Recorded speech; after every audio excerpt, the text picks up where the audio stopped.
Okay, ladies, I have got an amazing treat for you. We have got today special guests on the Leighanne's Voice podcast. I want to introduce to you an amazing lady called Yollana Shore. Now, some of you may know her, some of you may not, but I'm going to tell you some more so that you will all get to know her. So, Yollana is a coach for leaders who want to now their confidence, influence, and impact so they can make a huge difference and build a legacy. She has over 20 working years in the field of personal development in personal and business too. And she describes her coaching role as a combination of sounding board, a creative advisor, and a personal trainer. Her clients see rapid results in their confidence levels and energy, their relationships with people, and the results at work. Because she doesn't just work with that mindset one, she works with embodied leadership intelligence. And this method helps executives increase self awareness and activate their embodied leadership intelligence. It's different, but it works. Through executive coaching, group training, and inspirational speaking, Yollana helps clients to get out of their own way so they can embody their true leadership potential. And anybody know about how you can get in your own way? This is the lady who's going to help you. She helps founders, executives, entrepreneurs who want to realize their deeper impact and a greater contribution to the world. Because why else are you here? And Yollana is passionate about social and cultural justice, environmental sustainability, and world peace. But I'm finished there, ladies. Let me tell you a little bit more. She has a specific interest in helping leaders find their true passion to make a difference and build their legacy. Because life is short. Yollana lives in Byron Bay, Australia. I haven't been there, but I want to go. And lives with her partner and two amazing, beautiful children. She's experienced both successes and failures in her career and business ventures, and understands from personal experiences many of the pressures that leaders face, and is going to be able to help you through them. Not just talk about all the great stuff, but all the hard stuff that's built her business and her character. When your leadership vision disrupts the status quo, you create change. Ladies, I give you Yollana Shore. Welcome, Yollana. Thank you so much, Leighanne. It's amazing to be here. I'm so grateful. What an introduction. Wow. Yeah, that's all you. And you spoke it so well. Oh, thank you so much. Thank you so much. Welcome, welcome, welcome. Thank you so much for giving up your time, because I know we've got a huge time difference and stuff, but really, really excited to hear what you're going to share, what we're going to learn, all the new stuff that we're going to hear from you. I'm so excited. So I'm very glad to have you here. And I wanted to ask a couple of questions, just always, because I'm always talking about speaking all the time. I wanted to ask a couple of questions. Just the first one that kind of comes to mind is, why do you think speaking is so important? Oh, wow. Well, I mean, where we speak is where we bring our message into the world. So it's from a leadership perspective, Yeah. speaking is very important, because it's really the vehicle in which we lead. I mean, the voice is where your power is. It's, when you speak, you create the direction that things are going to go in. So being able to speak clearly, being able to speak effectively, being able to speak in ways that are relevant and appropriate to the people that you are speaking to, speak confidently, and speak in a way that influences, in the context that you're talking in, so that you can, I guess I'm thinking of people in corporate situations as well when I'm saying this. It's like, for some of us, speaking means speaking from stage, speaking in an interview, speaking, and that's important when we think of speaking. But speaking is also speaking to your boss, speaking to your team, speaking to your colleagues. And, that's about having influence and making an impact and using your words in a powerful way to kind of bring people together and get the job done. Great, excellent. And is speaking did you have to have training for speaking, or do you think you had a natural skill? Is there anything you want to share to our listeners, how they can improve? Yeah, I have picked up bits and pieces over the years. I think I had a natural skill, but I've definitely honed it over the years. Yeah. And it's kind of, for me, become one with the leadership work that I do. It's very connected and combined for me. So what's some tips that I could give if you're thinking about how to be more effective and powerful as a speaker? Sometimes I remember I had a friend call me once. She said, I've got this really important, like, I've got this opportunity to stand in front of these people and speak something, you know, and Yeah. she's like, and I'm so nervous and stuff. And I just recall this really well, because I said to her, you know what you need to do? Because thinking about speaking to them herself, it was like it made her nervous, you know. And I said, just, you want to get out of your own way and think about the message that you're bringing. Yeah. So sometimes if you're in a position, I mean, there are lots of little tips and tools in my tool bag, but I'm just pulling a random one out, right? Yeah. And what's coming to me is, yeah, if another thing that I would do is I would always imagine my mentors behind me. Like, literally imagine them standing Oh. behind you. So if you are speaking about a topic that the people in front of you have never heard about, but you know that there are people behind you where there's a body of research about this, Yeah. or there's a whole movement behind this, you imagine that movement with you, and that gives you a whole lot of energy and confidence and power to bring forward what you want to say. And then remember to represent the message. Mhm. It's not about being liked. It's not about being approved of for Mhm. you as a person. Speaking is about carrying a message. And if that's a message that you believe in, it will Mhm. make it a lot easier for you to just present it and let it be heard. Great. Excellent. I like that one. I've got my whole team behind me. I like Yes. that. Yeah, I've never thought of that. But I love it. I love it. I always think of like, oh, me by myself and all of these people in front of me. I don't know anyone. But I love it. I've got my team with me. Definitely. Definitely. I love Yeah. that. Yeah, right. Because it Love can be that. intimidating sometimes. Very. Very. Even if you're the most sort of confident, having a confident day or person, it can get you. Definitely. Wow. I love that. Mhm. That's really, really helpful. Even I've got like, I like that one. Definitely, definitely. I love that. And then I was thinking of as well, right? Can you share a little bit about kind of like the intersection between like speaking and leadership? Because you've got so much experience in this, and some of our listeners are kind of climbing. Some of our listeners are great speakers. Some of them are getting the opportunity to speak more in their corporate field. Some of them are great leaders, but they may not be leading a huge team of people they have to speak to on a regular basis. Are you able to give some kind of like advice in that kind of area? Sure. Well, for me, the reason they've become very connected is to do with this embodied leadership approach. So maybe if I back up a little bit and just say, like, leadership to me, I define it in a very simple way, that it's not a position, it's a Mhm. process. Yeah. And it's the process of bringing people together to work towards a common vision. Mhm. Because usually there has to be other people involved in leadership, or else you're not really leading, you're just creating something on your own. Mhm. And it's about bringing a vision into reality. So working to bringing people together to help you bring a vision into reality. So that for me is the definition of leadership, and it's a really simple one, but I love it so much because Yeah. it's like that simplicity really lets you, you know, get rid of all of the glamour around Mhm. leadership, get rid of all anything intimidating about it, you Mhm. know, just keep it really simple to the process of leadership itself. Yeah.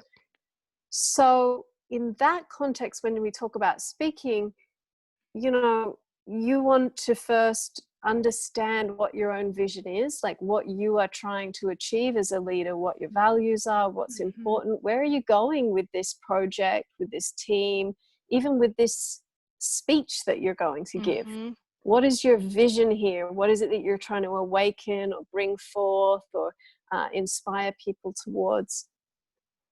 And then your words are kind of like, you know, they carry on the wave of that process of Yeah. leadership, you know. Yeah, I so that's get how I it. see them connected. But the embodied part of it I mentioned is that for me, when I'm helping a leader to build their leadership skills, we work at the level of leadership presence. So I'm helping them to literally empower that sense of embodied confidence by literally using your body to create more confidence in yourself. Yeah. And it's exactly the same process that you go through when you're wanting to create more confidence as a speaker. Like, it's almost identical. Is how you prepare yourself for leadership is the same way you prepare yourself for speaking. Nice. I like that. Definitely. That's really, really helpful. Really, really helpful. Definitely. So I like that you talked about the kind of intersection between the two. And I wanted to talk about how can like the leadership tools you use to help people bring in more confidence and power into the message? Because some people speak and they speak a lot, but they don't have a lot of power or confidence behind it. And that kind of makes you think like, oh, I don't want to listen to this person. What kind of advice would you give to someone who have to speak a lot? They don't feel confident and it doesn't sound confident either when they're delivering it. What would you kind of suggest to that person? Well, this is where it might, I may be suggesting things you've heard before. This is where it may be like we're going to get a bit different, because this is certainly, I have seen some of this in speaking advice, but I don't often see this in leadership advice. What the embodied leadership method actually is for me is it's linking the connection in our physical body, our embodied leadership intelligence. We're tuning that. And we do that like in the same way that you would maybe go to the gym to tune your body for physical fitness. These are exercises I've designed to help tune your body for physical intelligence. It's a different thing. But your physical intelligence is the way that you stand and the knowing that you have in your body that helps you make good decisions, helps you communicate clearly. When you're in a position of leadership, because often we're having we're faced with situations where we don't have all the information. We need to make decisions. We need to be the one who makes the choice of which way we'll go with things. So these are 4 points in the body that I use to kind of ground and create this sense of confidence and inspiration and engagement and empowerment with leaders. It's the same 4 that I would use for speaking, as I said. So the first one is your feet. Yeah. And when I'm working with my clients, we stamp our feet. And I say, while I'm doing that, I'm grounded, I'm present, I'm here. I'm grounded, I'm present, I'm here. And that movement and those words associated together create an association, so that later on, when you're right before the talk you need to give, and you don't have time to maybe go through it all, you could just stamp your feet or even bring your awareness to your feet. And that association's right there. And I'm grounded, I'm present, I'm here. It already comes to you because you've made that verbal connection with that movement, right? So you've trained yourself into this knowing I'm grounded and I'm present. Groundedness is really important for speaking. You want to be where you are. You don't want to be in the past. You don't want to be in the future. And you don't want to be off with the fairies or sort of so excited or so nervous that your voice goes really high. And you want to be grounded and present and here. Got it? So first step, boom, with feet. Okay. The next piece that we come to is the hips. And this is a center of confidence and creativity and power. Now, depending on your background and your culture, you may be used to like Latin dance, African dance, we move our hips a lot, or you may be very unused to moving your hips and it may feel really weird, but I don't really mind whichever it is. I get my clients to move their hips, to circle them and say, I'm creative, I'm powerful, I'm confident. And just doing that movement, you can't help it. Like, think about people when they're doing Latin dance, like, woo, There it Love it. is, you know. Yeah, You can't really get your hips moving and not start to feel this state change where it's like, oh, oh, definitely. I'm Yeah. creative. Oh, I've got, ooh, powerful, Yeah, confident. Yeah. So definitely. that's an amazing way to wake up your Yeah, confidence, is to just use your hips, your God-given hips. That's what they are there for. Like, woo, use those definitely. hips. Yep. Wake up your confidence. I like So that. that's a beautiful, yeah, I know, it makes us laugh, it Yeah. loosens you up, it's so fun. And then the third point, of course, is in your heart. So Mm. leadership and speaking, we don't speak to ourselves. We don't do it as Mhm. an island. It's a relational process. So Yeah. what I do, I put my hands to my heart and then I open them out like I'm like in a big welcoming gesture. And when I do that, I think about, who am I serving? Like, who is this Mm. message for? Who am I reaching with this speech? Who am I Mm. giving to through my leadership? Who is my team today? Who are my clients? Who is the boss that I'm serving? Yeah. And this question like connects you, it connects you with the Mhm. people. And Yeah. then if you do that movement, you bring your hands from your heart and you stretch them out wide in a big welcoming gesture. And then if you bring them back to your heart, you remember, and I'm not a lone wolf. As a leader, I'm supported. And so when you're Yes. bringing your hands back to your heart, you're thinking, and who's with me? Who's supporting me? Who are my mentors? Who are my team? Who's Yep. cheering me on? Who are the people who love my work? Who's saying thank you to me today? Who is behind me? And you bring that back and receive the support that you have from your Yeah. community. Mhm. So that's an amazing movement and an amazing heart space to get yourself into, to really open your heart when you're Definitely. speaking, so that you're coming from an open-hearted place, and that really Mm. allows you to touch the people you're speaking to. And so you Nice. can see we're building this up. We've got our feet, we're grounded, present here. We've got our Hips. hips, we're confident, we're creative, powerful. We've got our heart open, we're connected, we're engaged, we're serving, we're supported. Are you feeling Yeah. amazing yet? Definitely. That's great.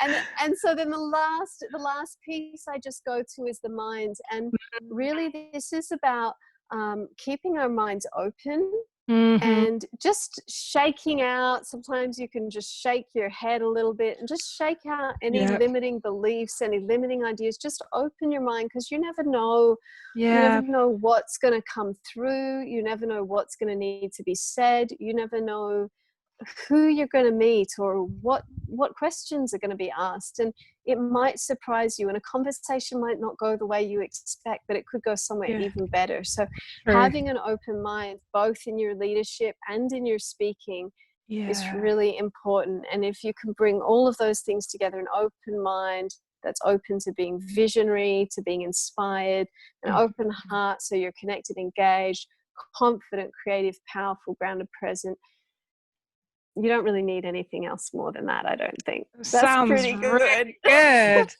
I'd never really thought about it kind of thing. I'd think like, oh, yeah, you're going to stand to speak, but not really to think like just be grounded in there, present in the moment, because I've done speaking and stuff and I've stood, yes, but never really invigorated the life in me by kind of shaking my hips and stuff. And I can really kind of get that, because your whole lifeline and stuff starts off in the hips and stuff with women and stuff like that. And then definitely Yeah. speaking from the heart and just really being present, because sometimes you can be speaking but your mind is racing, like, okay, after I finish this talk I've got to do this by 3 o'clock, remember to do, and you're kind of given Hmm. like a 60%. I've been there and done that, definitely, but these techniques really help me just even to be present just with myself, like when I'm doing other tasks, because my mind can be racing doing 101 things, but this really helps to focus and put my body in focus. Really helpful. Definitely, I love that. Feet, hips, heart, and mind. I love that, Awesome. definitely. Yes. Yeah, that's really helpful. Very helpful to kind And of, that's it. You can see it's in your body. And the beautiful thing is that yeah. this body, now that you've made those connections, This body's with you wherever you go, whenever you're leading, whenever you're speaking. You just got to look down. There's your feet right there. Yeah. It's not going anywhere. So you got a walking reminder. You don't need to download any ebooks. You don't need to, you don't even, it's like, it's with you. It's inside you. You're carrying this resource everywhere. So that's the great thing about embodied leadership. You already got it with you. You got what you need. You've got all that you need. Yeah, definitely. Yeah. Gosh, definitely. And then I love that. I loved all those parts, like really bringing your body into the speaking, because that really helps to connect. Because why would we have these pieces of equipment? We're just only going to use our mouth. No, not really fully using our resources. That's really, really helpful. And it kind of lets me think about, because sometimes you can be there thinking like, okay, I shouldn't be here, I want to run, right? And then it kind of lets me kind of think of this question, which has been kind of thrown to me, and I felt it many, many times. Just like, what's your thoughts on when you're speaking, on, the effect of like the imposter syndrome, and how does that affect speaking? What are your thoughts on that?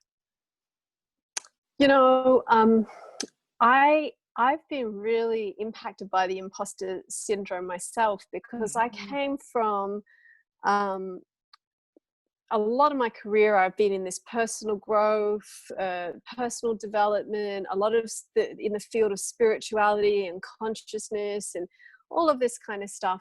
But it was actually about 8 years ago, I felt a real call to start sharing some of my work in the corporate sector. And I felt completely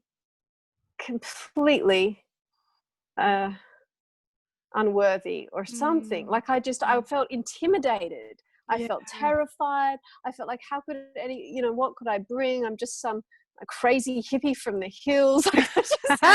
No one will take me seriously. I can never, like I had all of these fears. Yeah. And it was to the point where I had the idea, I built a website, I know I need to do leadership work, and I built a website, and then someone offered me a chance to do, was actually to purchase a business. And I just went on this, I went with it, I bought into a business, interstate, completely different field that I've never been involved in before, in hospitality.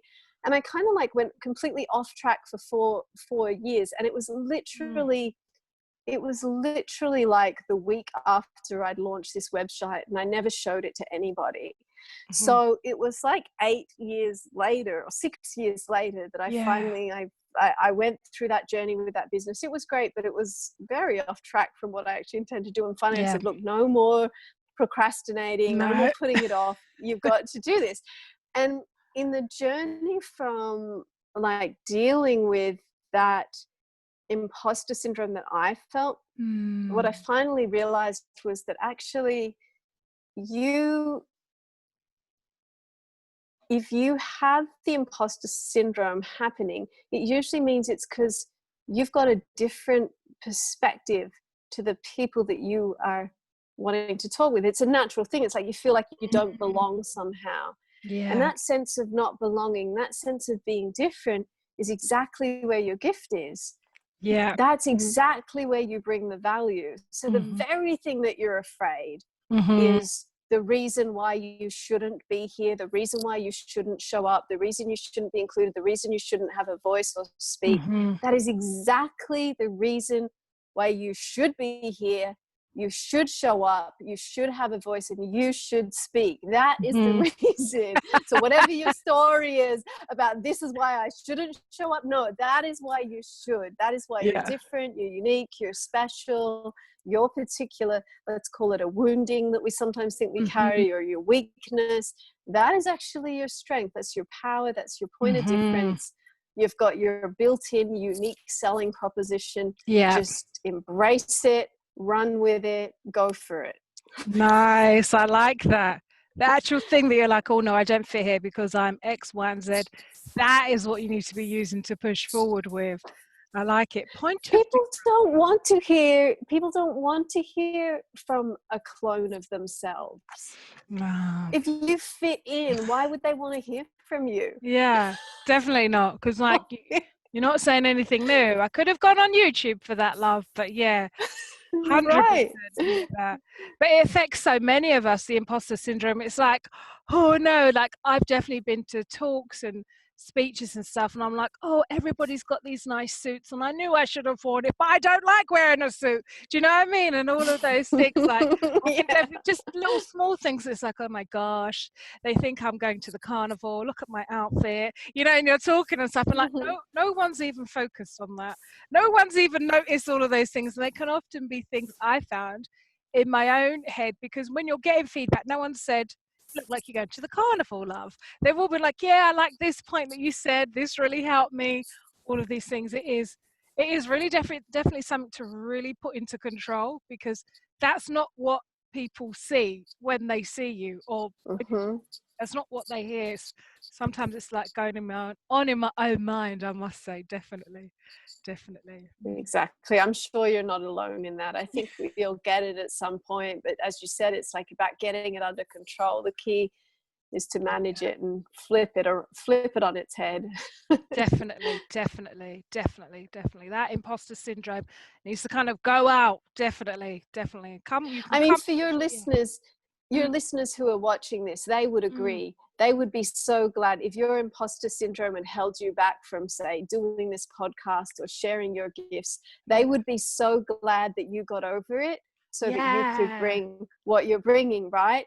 And so you got to, Definitely. we've got to tell your listeners the same thing. Is like 100%. someone else is out there waiting for you to also Yes. get over it and share your gifts, just like Leighanne is. Like, Definitely. whatever you're thinking, oh me, should I do it, shouldn't I? Yes, you should do it. If you're Yeah. waiting for permission, this is the permission. Yeah. If you're waiting for approval, you've got it. I approve. So does Yeah. Leighanne. Like, go for it. Go We for it. I love that. just, if you 100%. need to hear that, here, if you're looking for a sign, this is your sign. Today's the Yeah. day. Definitely. I Yeah, love that. go for Definitely. it. Yeah, because that imposter syndrome can really stop you from doing a lot of stuff that you know deep down in your heart you should be doing, but you're like, oh no, I can't because of X, Y, and Z. And that Mm-hmm. definitely can either stop you doing things or delay you doing things and stuff. Because I can really relate to the imposter syndrome, because like when I started off my business, I was like, I'm only going to do voiceover. I'll just be in this nice little box which I can understand, Google, and find lots of YouTube videos. And I thought, oh, but I don't mind a bit of podcasting as well, because I like to talk to people and stuff and learn and laugh at the same time. And I was like, okay. Then I thought, oh, but I do like to teach as well, but I don't want to be in a classroom. I like to teach online and stuff. And I thought, well, if I've got a computer and I can talk and I can put a bit of videos together, I can make my own courses. So I always like kind of think I need to just be in this box because that's easier for my mind. And I'm like, but I like this and I like this. And I thought, I'll just try and see where it goes. And I like it that like give even yourself the permission to go and grow and do that, because you never know what's going to happen. And I like what you said, like if I didn't like step out, do voiceover, I didn't step out, do the podcast, we wouldn't have this opportunity to learn from you, from each other, for the listeners to learn, etc. Because when we like submit to the imposter syndrome, we block everybody else from learning, not just ourselves, but everybody else that's supposed to learn from something that the imposter syndrome stops. I 100% see that. It's really something got to kind of get in control. Definitely see that. Definitely. I love that. I love that, definitely. And then I wanted to talk about this, right? Like many people may not kind of put the two together, and I didn't actually. I wanted to speak about, we spoke in conversation about your dancer skills, okay? And them being used in Mhm. connection with leadership intelligence. And I wonder if you could kind of explain to me the correlation between the two. Sure. Well, it was really, um, you know, I started out, I did ballet class when I was 5 years old. I think I wanted to Yay! be a ballerina. And then, yeah, I know. Me And then too. after a little Me bit of too. time, I did, oh, you did? Oh, Yeah, yeah. I love And then ballet. I got into all this other dance as well. So I went from there, I did jazz, and then I did Mhm. tap. And then as I got older, of course, it was like house dance and, Yeah, hip hop. yeah. And then I would go to these workshops and do belly dance and flamenco, and I Mm. learned to tango, and I Nice. did postmodern dance. And I remember that it kind of culminated. There's this style called contact improvisation. Have you ever heard of it? No, that sounds like a big one. What's that? Yeah. So contact improvisation is basically like, it could be two people, it could be more, but you're dancing, you can do a full like performance piece in front of an audience, and it's contact. So you're actually, there's lifts, there's falls, there's, you know, like you're actually contact dancing. Yeah. But it's improvisation. That means you don't know what they're going to do next, and they don't know what you're going to do next. You're literally making it up as you go along. Oh, wow. So I've been involved in contact improvisation dance performances where people in the audience had like tingles and tears. You know, like I've got to the point of performing these amazing dance pieces where Yeah. I didn't know what I was doing from moment to moment. Yeah. And this is really, I mean, I spoke before about the embodied leadership method, but this was like the first thing that twigged me to it. This embodied leadership intelligence is that, how did I know what to do? Yeah. How did they know what to do? Yeah. The bodies knew where to be and how to move. You know, we knew. I mean, there are some basic, but even in like say some Latin dances, like maybe some people have done some salsa or something, and you know, like there's steps that you learn, but there's little moments for improvisation. So maybe you haven't done contact improvisation where the whole thing is like that, but you might have done where it's like, oh, there's a little bit of improvisation here. And in those moments where you're with a partner and you're just improvising and it kind of just comes together and there's a flow, and it's like your rational intelligence isn't doing that. And it's not your emotional intelligence that's doing that. It's a different intelligence. Yeah. So that's your embodied leadership intelligence and embodied intelligence. And for me, the way I see it, as I mentioned, is like leadership right now, there's a lot of unknowns. Like even before the coronavirus happened and we were like, what's happening? We don't know what's going to happen next. Even before that, the digital revolution over the last 10 years has just been like massively just changing, disrupting every industry, one after the other. And so a lot of times there's a lot of unknown in the context, and we're navigating uncertainty when we're making decisions. And in those kind of situations, of course, you need to bring as much data points as you can. You know, you need to do your research, but sometimes we can't even do the research enough to keep up. And so we just need to make a decision. And in those points, I just think you might as well use your emotional intelligence and your intellect and your embodied intelligence. You might as well have all of your intelligence on board.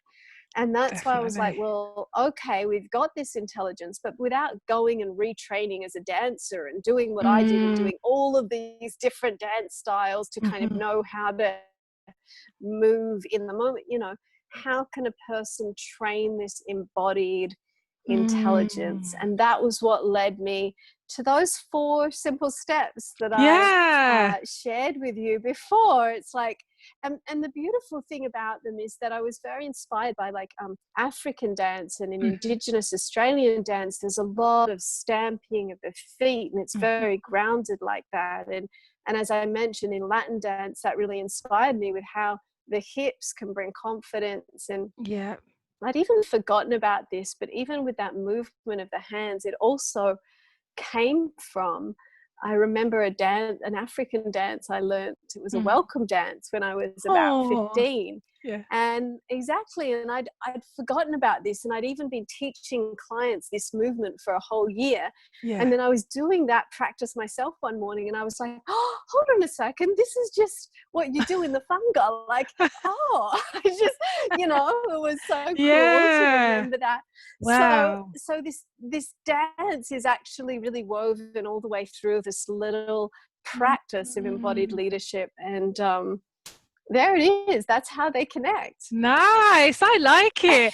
When you explained about the dance, I thought, I get it now. Because now I understand, like when you talked about, you know, your feet and your hips and your heart and your mind, because you need all of those to do any type of dance. And particularly like I liked when you spoke about kind of the contact improvisation. I was like, oh my gosh, two things that came in my mind. I said scary, Mm-hmm. but then a whole lot of trust, because when there's things like lifts and spins Mm-hmm. and things like that, and I was like, that would be very beautiful because it's a natural dance, and like I can really relate that kind of when you said contact improvisation in regards to like when we're speaking, because we just want to Yeah. be speaking is a natural thing, but sometimes when it is a bit forced and structured and boxed in and stuff, it doesn't, it's hard to hear because it's not natural. But I can really, I love dance. I Yeah. love watching all types of dance. I have tried salsa. I'm not that good at it, but I'll keep going. But I really love the Mm-hmm. like how you've linked the key skills in dance and in regards to putting them as a strength to really help and assist and improve the way you speak. Definitely, I can really see the link there. I've never really thought of it like that, but I'm really glad that you shared it and stuff. I just always felt like, I was like, how is she going to link the dance and the speaking together? But I really do see the connection there. Definitely, definitely, definitely. And it's great that you've got so much of that dance training. Who would have thought that when you were 15 and you were learning that you're going to bring it into business later on? You just never really know why you're doing things at the time, and then you're going to be using it as such a later time. I love it when things kind of come full circle. Definitely, definitely. I love that. Isn't it amazing? And now there's these like senior executives in their office building, they just close the blinds for a minute and then they're going through the movements to prepare for their meeting, you know. I love it. I love it. I That's think it's right. brilliant. Very, very, very, very key. Very, very helpful. Gosh, it's then that kind of that really makes me think like we really do need to kind of tap into like our hobbies and interests outside of work and business, because those hobbies and interests, they can always fuel something into business. We may not know when or where or what it's going to do, but it will do something definitely. And just try and go with the flow kind of thing, definitely. And then I really love that. Yeah, so I just going over like all of the different, we've spoken about so much things, like about Mm-hmm. why speaking is just such an important skill, and to really be present in the moment. And I loved the one of the first things that you said about when you speak, imagine that you've got your team of mentors behind you and stuff, and that's really key, because I've always positioned myself as, right, it's just me here, I'm on the start line, I'm gonna go, like, but I love it to think Mm-hmm. I've got my crew behind me supporting me, egging me on. That's good, you can do it, Lee. Like, I really need that, and that's really, really helpful to imagine the team behind me just kind of pushing me through, rather than sometimes it's like me and all of these lot, or everyone who's listening. But to know that my team, or imagine that Yeah. my team is with me, that's a great switch that has really helped me to, and I hope it's really going to help all of the listeners as well. And that I like that you mentioned about leadership being a process, not just a position or a title, etc. It's a process of bringing people together and focusing on bringing the vision into reality. Because sometimes, I know this has happened to me, where I've had this vision, it's my idea, I don't want to delegate because you might muck it up, but like just really bringing in people into the process so it can even be even greater than what it is in my mind, and to really bring a synergy, a togetherness to get the vision into reality. I really liked it being thought of as a process. I always kind of thought it was like, you're at the front, everybody else imitates, but no, it's a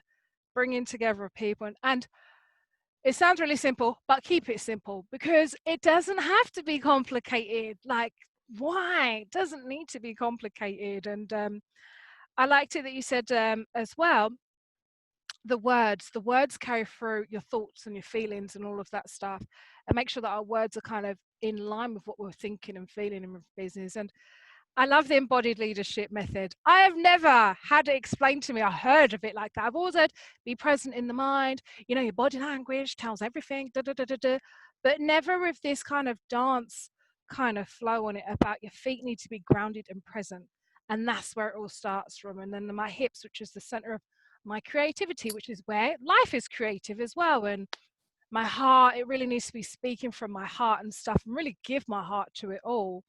And the mind, just to stay focused, and bringing that vision, and not to focus on myself as well, to focus on the message. And yeah, maybe some people are going to feel like they're struggling or challenged by what I've said, but that's not against me, that's about against what I've said and stuff. And And I liked as well the imposter syndrome thing. It happens to everyone all the time, but get it under control. Is that the reasons why I think I should not be here, I don't look like these people, I'm not dressed like these people, I don't sound like these people, those are the things that I need to be talking about and using as my I like to say point of difference. I like that, and use that to kind of talk and stuff. Very, very helpful. And just the dance, the combination of dance in business and speaking, I've never heard it in that way. I've always seen it as two separate. It's like what you say, your body language needs to speak, but seeing that it's what grounds you, what fuels you, which they need to be working as a team partnership.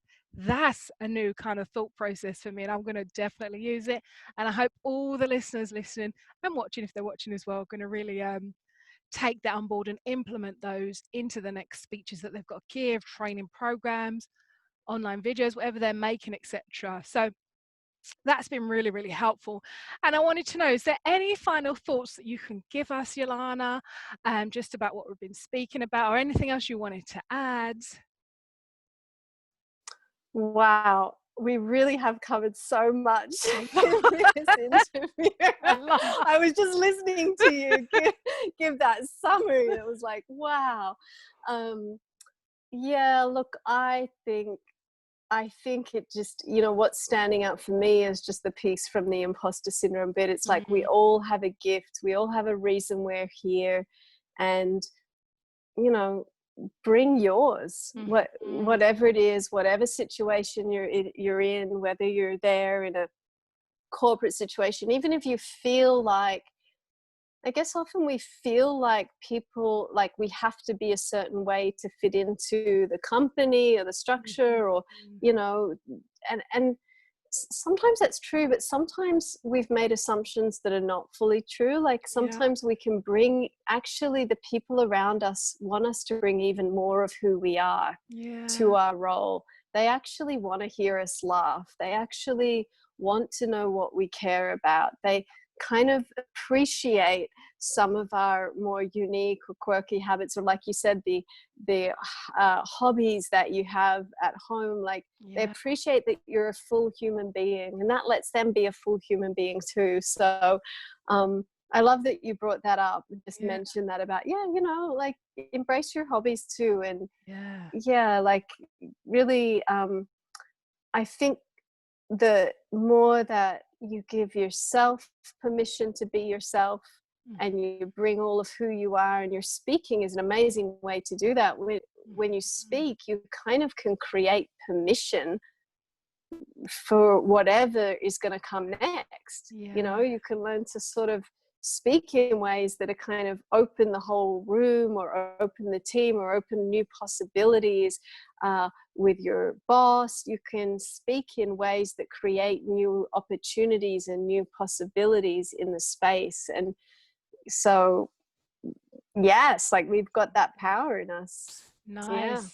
Thank you so much. I've learned so much, and just going through, I just kind of thought, right, we're going to be just talking about speaking, and Yollana's going to tell me this, this, and this. And then it was like, no, we're not going to be going this, this, and this. And just to really help me to understand. And I've just learned so much. I really love like the embodied method, technique, etc. That's really helped me a lot. And just with the imposter one, that if I keep saying no, or not going to do that, or I'm not the right person, I definitely, like you said, that we're going to stop someone else from activating into the dream or the activity or the task that we were put out to do. I can totally hear and relate to that 110%. That's been really, really helpful. Thank you so much, Yollana, for giving your time today and giving all of your expertise. And how can our listeners get hold of you? Like, what's your social media links? What's the best way to get hold of you? Sure. Well, you can find me on LinkedIn if that's where you hang out. You can find me on Facebook if that's where you are. I'm pretty easy to find. There's not a whole lot of Yollanas around. It's Yollana. There's a few, but I'm pretty easy to find there. Awakening Leadership. And very welcome. I have a group on Facebook called Building Your Leadership Legacy. Nice. And I share some lives in there every so often. And on my website, Yollana.com. Sounds great. And is there anything exciting that you're going to be working on in the next few months that you think our listeners might be interested in? They can pop along to, or virtually, or see or hear or read from you? Yeah, I am also working on a course at the moment, also called Build Your Leadership Legacy. So Nice. I'm not quite sure when that's going to be complete, but it's Yeah. coming along. So you could definitely get in touch with me to be on the waiting list to hear about that. Sounds great. Thank you so much for sharing. And listeners, please do check the show notes. Get hold of me if you can't get hold of Yollana, if you want to get hold of her. And it's just been such a pleasure. Thank you so much, Yollana, for coming along today, sharing all of your skills and knowledge. And I've learned so much. I've listened, I've learned, I've laughed at the same time. And I really hope all of our listeners have taken so much from this as well. And if you missed anything, listeners, please rewind it. Definitely, it's been great, Yollana. Thank you so much for coming along today. It's been such a pleasure. You're so welcome. Thanks for having me. Thank you.